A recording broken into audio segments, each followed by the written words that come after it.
Hello friends, কেমন আছেন? আশা করি ভালো এবং সুস্থ। বন্ধুরা, আজকের ভিডিওতে আমরা জানবো কিডনির সমস্যা সম্পর্কে। কিডনিতে যাদের সমস্যা হয় পরবর্তী সময়ে তাদের ডায়ালিসিস করতে হয় এবং ডায়ালিসিস প্রক্রিয়াতে যদি একজন পেশেন্ট চলে যান তাহলে কিন্তু ওনাকে প্রাণে বাঁচাটা কিন্তু খুব কষ্টকর হয়ে পড়ে, কারণ দিনের পর দিন উনি কিন্তু খুব খারাপ অবস্থায় চলে যান। আমাদের যে কিডনির সমস্যা হয় সেই কিডনির সমস্যাটা বন্ধুরা এক বা দুদিনে কিন্তু হয় না, অনেক দিন থেকে আমাদের মধ্যে বিভিন্ন সিমটমস বা যে লক্ষণগুলো রয়েছে এগুলো কিন্তু প্রকাশ পায়, বাট আমরা ভালোভাবে বুঝতে পারি না। তার জন্যই কিন্তু পরবর্তী সময় আমাদের বড় বিপদে পড়তে হয়। আজকের ভিডিওতে আপনারা জানতে পারবেন যে কিডনির সমস্যাটা কি, কিভাবে আপনারা বুঝবেন, কোন কোন লক্ষণ আপনারা দেখলে আপনাদের সতর্ক হওয়া প্রয়োজন যে আপনার কিডনির সমস্যা হতে পারে, এবং যদি কিডনির সমস্যা হয়ে যায় তাহলেও কি কি ট্রিটমেন্ট করা হয় এই বিষয় সম্পর্কে বিস্তারিত আজকের এই ভিডিওতে আমি আপনাদের সাথে আলোচনা করব। দেখুন বন্ধুরা, আমাদের শরীরে দুটি কিডনি থাকে, আর কিডনির যে প্রধান কাজ সেটা হলো আমাদের রক্তকে পরিশোধিত করা, তাছাড়াও আমাদের ব্লাডের মধ্যে পিএইচ ব্যালেন্স, তাছাড়াও আমাদের যে ফ্লুইড ব্যালেন্সটাকে মেনটেন করে রাখা, আমাদের শরীরের মধ্যে কোনো ওয়েস্ট প্রোডাক্ট যেগুলো রয়েছে সেগুলোকে মূত্রের মাধ্যমে শরীর থেকে বের করে দেওয়া।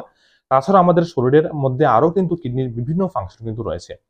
যদি কারো কিডনি খারাপ হয়ে যায়, কিডনির মধ্যে সমস্যা হয়, তাহলে যে দূষিত পদার্থগুলো রয়েছে এগুলো মূত্রের মাধ্যমে, যেমন ইউরিয়া, ক্রিয়েটিন রয়েছে, এগুলো শরীরের মাধ্যমে মূত্রের মাধ্যমে বেরিয়ে যেতে পারে না, যার ফলে শরীরের মধ্যে জমা হয় এবং তা থেকে বিভিন্ন সিমটমস, বিভিন্ন লক্ষণ আমাদের কিন্তু বন্ধুরা দেখা দেয়, রোগীর ডায়ালিসিস অবধি করতে হয়।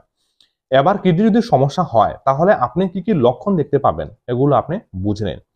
কিডনির মধ্যে যে প্রধান সমস্যাগুলো হয়, যেমন কিডনির মধ্যে স্টোন হতে পারে, কিডনির মধ্যে যদি কারো পাথর হয় তাহলে প্রথমে যে লক্ষণ দেখা দেবে আপনার পাথর দিকে প্রচন্ড ব্যথা হতে পারে, আপনার এই পেছনের দিকে বা পাশে বা কোমরের দিকে অবধি ব্যথাটা ছড়াতে পারে, একেবারে প্রচন্ড ধরনের কামড় দিয়ে ধরা এমন কোনো ব্যথা আপনার লক্ষণ আপনার হতে পারে। আপনি যদি সোনোগ্রাফি করেন বা কেইউবি এক্সরে করেন তাহলে খুব সহজে ধরে নিতে পারবেন আপনার কিডনির মধ্যে স্টোন হয়েছে কিনা। তাছাড়াও কিডনির মধ্যে প্রদাহ হয়, বিভিন্ন ধরনের সংক্রমণ হয়, যাদের ইউটিআই সংক্রমণ বারবার হয়, ইউরিন ট্র্যাকের সংক্রমণ যাদের হয়, এবং সেটা যদি ঠিকভাবে ট্রিটমেন্ট না করা হয় তাহলে সেটা উপরের দিকে গিয়ে আপনার কিডনির মধ্যে কিন্তু এফেক্ট বন্ধুরা করতে পারে।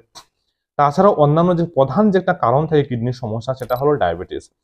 যাদেরই মধুমেহ রোগ রয়েছে বা ডায়াবেটিকের সমস্যা রয়েছে তাদের সাবধান বা সতর্কতা খুব বেশি প্রয়োজন, কারণ ডায়াবেটিক এমন একটা রোগ ধীরে ধীরে সেটা আমাদের কিডনির মধ্যে যে ছোট ছোট রক্ত নালীগুলো রয়েছে এগুলোকে ড্যামেজ করে, আর যার ফলে কিডনির মধ্যে রক্ত প্রবাহের মধ্যে সমস্যা সৃষ্টি হয়, আর তা থেকে পরবর্তী সময় আপনার কিডনি ড্যামেজ বা সিকেডি যে রোগটা হয় সেই রোগটা অবশ্যই আপনার দেখা দিতে পারে। তাছাড়াও আপনার মূত্রের যে চেঞ্জ অফ ইউরিনেশন, অর্থাৎ আপনি একটু ইউরিন পাস করলেন তারপর আবার হলো না, ভালোভাবে হলো না, বা কম পরিমাণ ইউরিন হচ্ছে এমন লক্ষণ দেখা দিতে পারে।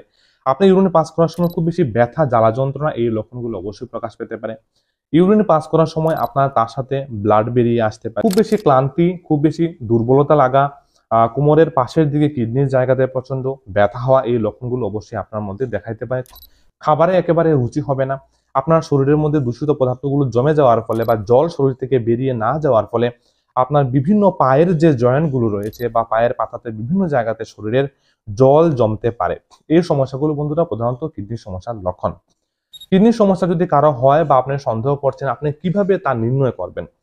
পরীক্ষা আসে কেএফটি, কিডনি ফাংশন টেস্ট। এই পরীক্ষাটা যদি আপনি করেন, রক্ত পরীক্ষা আসে, খুব সহজে আপনার ইউরিয়া এবং ক্রিয়েটিনের যে মাত্রা রয়েছে সেটাকে আপনি যদি দেখেন তাহলে আপনি বুঝতে পারবেন যে আপনার কিডনির মধ্যে কোনো সমস্যা রয়েছে কিনা। তাছাড়া সোনোগ্রাফি রয়েছে, জিএফআর টেস্ট রয়েছে, এটার মাধ্যমে আপনার কিডনির সমস্যা রয়েছে কিনা সেটা অবশ্যই আপনি বুঝে নিতে পারেন। বন্ধুরা, আমি প্রত্যেককে বলবো প্রতি বছর বা 2 বছর অন্তর অন্তর একবার আপনার কেএফটি টেস্ট করা খুব বেশি প্রয়োজন। তাতে আপনি শুরু থেকে বুঝে নিতে পারবেন যে আপনার কিডনির মধ্যে কোনো প্রবলেম হচ্ছে কিনা। কারো যদি কিডনির মধ্যে সমস্যা হয় তাহলে প্রথমত বাড়িতে না থেকে ওঝা বদ্য বা ঘরোয়া চিকিৎসা না করে অবশ্যই আপনাকে চিকিৎসকের পরামর্শ অনুযায়ী, একজন ইউরোলজিস্ট বা একজন মেডিসিন বিশেষজ্ঞ যারা রয়েছেন তাদের চিকিৎসকের পরামর্শ অনুযায়ী আপনাকে অবশ্যই ট্রিটমেন্ট করা খুব বেশি প্রয়োজন। পরবর্তী সময়ে দেখা যায় আপনার কিডনি যদি আরো বেশি খারাপ হয়ে যায় তাহলে বন্ধুরা অবশ্যই আপনাকে ডায়ালিসিসে যেতে হবে, আর ডায়ালিসিসে যাওয়ার পর সেখানে মেশিনের মাধ্যমে আপনার শরীরে যে জমে থাকা বর্জ্য পদার্থ রক্তের মধ্যে এগুলোকে বের করে দেওয়া হয়। সপ্তাহে কারো একবার বা দুবারও ডায়ালিসিস বন্ধুরা করতে হয়, এখন সেটা অনেক খরচও লাগে। আর তাই বলবো যে শুরুর দিকে আপনার কিডনিটাকে প্রতিরোধ করা বা কিডনির সমস্যা হওয়ার পূর্বেই আপনাকে সেটাকে বুঝে নেওয়া খুব বেশি প্রয়োজন। এবার কিডনিকে সুস্থ রাখার জন্য আমরা কি করব এটা একটু ভালো আপনারা বুঝেন। কিডনিকে সুস্থ রাখার জন্য সবার প্রথম হলো পানীয় জলের পরিমাণ আপনাকে পর্যাপ্ত পরিমাণে অবশ্যই পান করা প্রয়োজন। প্রতিদিন 2 থেকে 3 লিটার পানীয় জল অবশ্যই পান করবেন। আপনার যাতে ডিহাইড্রেশন না হয় শরীরের মধ্যে সেই বিষয়টা খুব বেশি চেষ্টা করবেন। যারাই রোদে কাজ করেন বা সারাদিন কাজ করেন একজন সুস্থ মানুষের অন্তত 2 থেকে 3 লিটার পানীয় জল পান করা খুব বেশি প্রয়োজন, না হলে তা আপনার কিডনির উপর অবশ্যই চাপ পড়ে। দ্বিতীয় বিষয়টা বলবো ডায়াবেটিক। আপনার যদি ডায়াবেটিকের সমস্যা থাকে অবশ্যই থেকে কন্ট্রোল করুন। অনেকেই সুগারের সমস্যাটাকে একেবারে হালকাভাবে ভেবে নেন, আর পরবর্তী সময়ে বেশিরভাগ দেখা যাচ্ছে 90% মানুষের মধ্যে যাদের ডায়াবেটিকের সমস্যা রয়েছে তাদের মধ্যে কিন্তু পরবর্তী সময়ে কিডনির সমস্যা আমরা দেখতে পাই।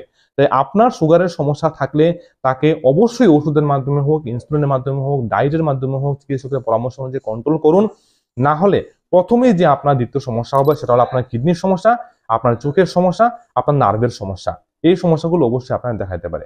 তাছাড়া হাই ব্লাড প্রেশার, যাদেরই রক্তচাপ বেশি রয়েছে, হাই ব্লাড প্রেশারের মেডিসিন খাচ্ছেন, আপনাদের মধ্যে কিন্তু বন্ধুরা এই কিডনির সমস্যা দেখাইতে পারে। অবশ্যই তাই কন্ট্রোল করার চেষ্টা করুন। আপনার ডায়েট বা খাবার দাবারের মধ্যে যে সুষম খাবার রয়েছে, সবুজ শাকসবজি, ভালো যে খাবারগুলো রয়েছে এই খাবারগুলো গ্রহণ করুন। ফাস্ট ফুড প্রক্রিয়াজাত যে খাবারগুলো রয়েছে এগুলো আপনার খাদ্য তালিকা থেকে আপনি বাদ দিয়ে দিন। বন্ধু এগুলো যদি খেয়াল রাখেন আর রুটিন চেক আপ যদি আপনি করেন, যে আপনি বছরে বা 1 বছর অন্তর অন্তর আপনার কিডনি পরীক্ষা করেন, তাহলে অবশ্যই আপনার কিডনিকে আপনি সুস্থ রাখতে পারবেন। যেমন যদি দেখেন ইউরিয়া ক্রিয়েটিনিন বৃদ্ধি পায়, অবশ্যই আপনার চিকিৎসকের পরামর্শ নিন কেন হচ্ছে এটা বুঝে নিন, এবং এর মাধ্যমে আপনার কিডনিকে আপনি অবশ্যই সুস্থ রাখতে পারবেন। বন্ধুরা কিডনি একবারে খারাপ হয় না, ধীরে ধীরে খারাপ হয়, বাট তার যে সিমটমস গুলো রয়েছে এগুলো প্রায় 60%, 50 to 60% খারাপ হয়ে যাওয়ার পরে কিন্তু তার লক্ষণগুলো প্রকাশ পায়। তাই খুব সাবধান এবং সতর্ক থাকবেন। আর কিডনি যদি একবার খারাপ হয়ে যায় তাকে প্রতিস্থাপন করার পরও কিন্তু আপনি বিভিন্ন সমস্যায় বন্ধুরা পড়ে যেতে পারেন। তাই প্রতিস্থাপনের দিকে না গিয়ে আপনি তাকে সুস্থ রাখার চেষ্টা করুন, যেটা আমাদের শরীরের সব থেকে ভাইটাল একটা অর্গান। আশা করি ভিডিওটা আপনার উপকার আসবে। যদি ভালো লাগে লাইক, শেয়ার এবং কমেন্ট অবশ্যই করবেন। আপনাদের মূল্যবান মন্তব্য অবশ্যই কমেন্টে লিখতে ভুলবেন না। আমি অবশ্যই রিপ্লাই দেওয়ার বন্ধুরা চেষ্টা করি। আমার সাথে পার্সোনাল কথা বলতে হলে ভিডিও ডেসক্রিপশনে আমাদের হোয়াটসঅ্যাপ, ফেসবুক লিংক রয়েছে, সেখানে গিয়ে আপনি আমাকে কমেন্ট করবেন। অবশ্যই কমেন্টে উত্তর দেওয়ার চেষ্টা করি। ভিডিওর কমেন্ট অবশ্যই বন্ধুরা করতে ভুলবেন না। তাহলে দেখা হচ্ছে অন্য কোনো ইম্পর্টেন্ট ভিডিওতে। আজকের এই মূল্যবান ভিডিওটা আপনারা দেখার জন্য অসংখ্য ধন্যবাদ। ভালো থাকবেন, সুস্থ থাকবেন।